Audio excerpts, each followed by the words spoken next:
Prenons notre première intervention avec Ounamaka. Judith, bienvenue. Merci. Alors, marché officiel, les parallèles, on en parle pour commencer. Commençons par l'officiel et actuellement un dollar revient à 2649 francs. Un franc CFA se négocie à 4,38 centimes et 1 euro vaut 2875 francs. Maintenant, prenons l'espace de l'approximative. Il s'agit du marché parallèle. Nous avons pointé particulièrement UPEN et dans cet endroit, un dollar revient à 2650 francs. Un franc CFA vaut 4,48 centimes et 1 euro se change à 2900 francs. Les chiffres, on en parle encore une fois, cette fois-ci pour revenir sur le coût global d'exécution du programme de développement local de 145 territoires de la République démocratique du Congo. Bien, le coût global du programme de développement des 145 territoires du gouvernement de la RDC a été revu à la hausse en passant de 1,6 à 2,8 milliards de dollars américains. Et ces révélations ont été faites par la ministre d'État, ministre du Plan, Judith Tuluka, au cours d'un briefing de presse organisé le jeudi 16 novembre par le ministre de la Communication et Médias,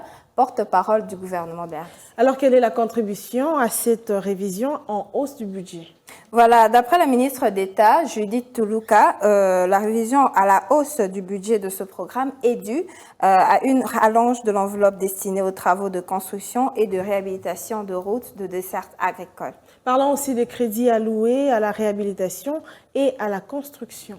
Voilà, devant les professionnels de médias, Judith Tuluka fait savoir qu'au départ, les crédits alloués à la réhabilitation et à la construction des routes de desserte agricole étaient de l'ordre de 260 millions de dollars en raison de 20 000 kilomètres de routes sur base d'une ancienne prévision du ministère des Infrastructures. Mais après une nouvelle étude commandée par le gouvernement de la République démocratique du Congo, le nombre de kilomètres à réhabiliter passait de 40 000 pour un coût global évalué à 1,2 milliard de dollars américains. On va finir avec les grandes lignes sur les composantes du programme de développement local de 145 territoires. Voilà, le PDL 145 territoires a 3 composantes. Il s'agit des services sociaux de base, écoles, routes, de desserte agricole, électrification, desserte en eau et deuxièmement, le renforcement des capacités locales et pour finir, le développement d'une chaîne de valeur transformatrice pour appuyer l'agriculture. Merci à vous Judith pour ces précisions chiffrées. Retrouvons-nous prochainement pour un nouveau numéro. C'était un plaisir.